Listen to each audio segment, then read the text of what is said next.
तुम पढ़ते हो तो शब्दों को सिर्फ आंखों से मत देखो, उन्हें हल्की आवाज में बोलो और जो महत्वपूर्ण है उसे लिखो। जब तीनों चीजें एक साथ होती हैं तो दिमाग बहुत तेजी से सीखता है। नींद क्यों आती है? बहुत से छात्र कहते हैं सुबह पढ़ते समय बार बार नींद आती है। इसका कारण बहुत साधारण है।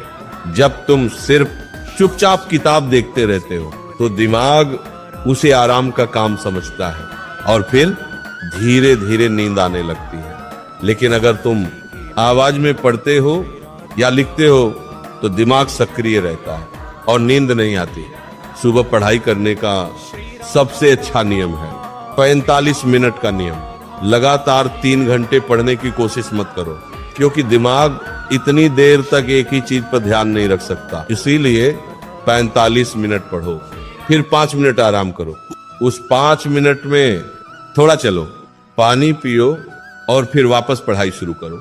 इस तरह दिमाग भी ताजा रहेगा और पढ़ाई भी याद रहेगी। याद रखने का सबसे शक्तिशाली तरीका, अगर तुम चाहते हो कि पढ़ाई जल्दी याद हो तो एक नियम याद रखो, जो पढ़ो उसे किसी को समझाओ।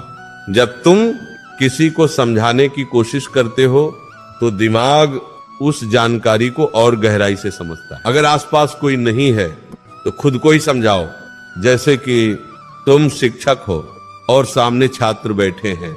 ये तरीका याददाश्त को कई गुना बढ़ा देता है। सुबह पढ़ने का असली राज किताब में नहीं है, राज नियत में है।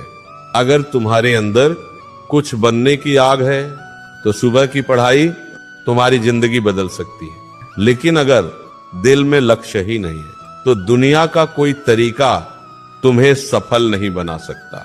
आखिरी बात याद रखो बेटा, हर सफल इंसान की जिंदगी में एक समय ऐसा आता है जब वह दूसरों से ज्यादा मेहनत करता है, और बहुत बार वह समय सुबह का होता है जब पूरी दुनिया सो रही होती है।